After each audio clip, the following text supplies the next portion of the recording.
पढ़ाई छोड़ दी, काम छोड़ दिया, अब घर को नहीं छोड़ता। लुक क्या दे रहा है? चल निकल यहाँ से। क्या कर रहे हो जवान? तुम चुप रहो, तुम्हारे लाड प्यार नहीं बिगाड़ा है इसे। तुम अंदर जाओ, तुम अंदर जाओ। साला नौकरी ऐसी हो कि काम पे जाने का मन करे और घर ऐसा हो कि वापस आने का मन करे। साला हमारा दोनों ही नहीं है। साथियों नमस्कार। आज हम बात करेंगे बेरोजगारी पर। पिछले 10 वर्षों में बेरोजगारी की दर सबसे अधिक बढ़ी है। एक रिसर्च के अनुसार 2020 में कोरोना के समय और उसके बाद में बेरोजगारी की दर बढ़ोतरी देखी गई।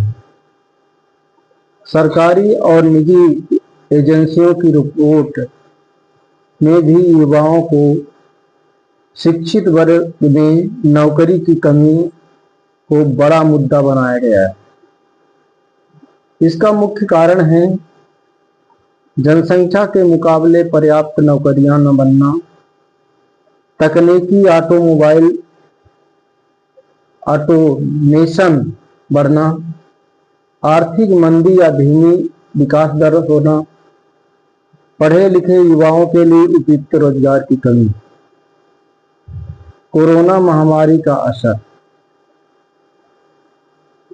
कुछ रिपोर्टों में यह कहा गया है कि शिक्षित युवाओं में बेरोजगारी की तेजी से दर बढ़ी।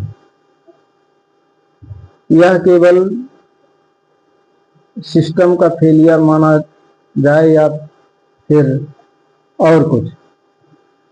बेरोजगारी केवल आर्थिक समस्या नहीं होती, इसका असर समाज और युवाओं के भविष्य पर भी पड़ता है। इसके कुछ बड़े प्रभाव क्या हो सकते हैं? युवाओं में निराशा और तनाव बढ़ रहा है लगातार। परिवार की आर्थिक स्थिति कमजोर हो रही है। पढ़ाई के बाद भी नौकरी न मिलने से असंतोष युवाओं में हो रहा है। छोटे काम या पलायन करने की मजबूरी हो रही है। अपराध और सामाजिक समस्याओं में बढ़ोतरी की संभावना बढ़ रही है। इसका समाधान क्या हो सकता है? समाधान के लिए आप या सरकार कई रास्ते का पालन कर सकती है। नए उद्योग, फैक्ट्री लगा सकती है। कौशल विकास का बढ़ावा से बेरोजगारी कम हो सकती है। रोजगार और छोटे व्यवसाय को बढ़ावा देना। कृषि और ग्रामीण रोजगार योजनाओं को मजबूत करना। शिक्षा को रोजगार से जोड़ना। यह मुद्दा राजनीतिक, अर्थव्यवस्था और समाज तीनों से जुड़ा हुआ है, इसलिए इस पर लगातार चर्चा होती रहती है। आज छोटे से यदि गांव का उदाहरण देखा जाए तो शिक्षा का स्तर तो एक तरह से बढ़ा है, इसमें कोई कुछ नहीं कहा जा सकता है, लेकिन युवाओं में निराशा भी बढ़ी है। 10 सालों के दरमियान एक छोटा सा गांव का हम उदाहरण लेते हैं। सरकारी नौकरी कोई नहीं पाया है। जहां 10 वर्ष पहले हम 2001 और 2010 तक की बात करें तो वर्ष भर में कई लोग रोजगार या नौकरियां पाते थे और ये सुनाई देता था कि फलाना गांव का फलाना व्यक्ति, अमुक व्यक्ति, उसका लड़का भाई नौकरी कर लिया है। और शिक्षा विभाग, अन्य विभाग, पुलिस लेकिन अब ऐसा सुनने को नहीं मिलता। कहीं जिला में एक आध दो चार ऐसे हो जाए तो बहुत बड़ी बात है। तो इस तरह से बेरोजगारों की संख्या दिन प्रतिदिन बढ़ रही है।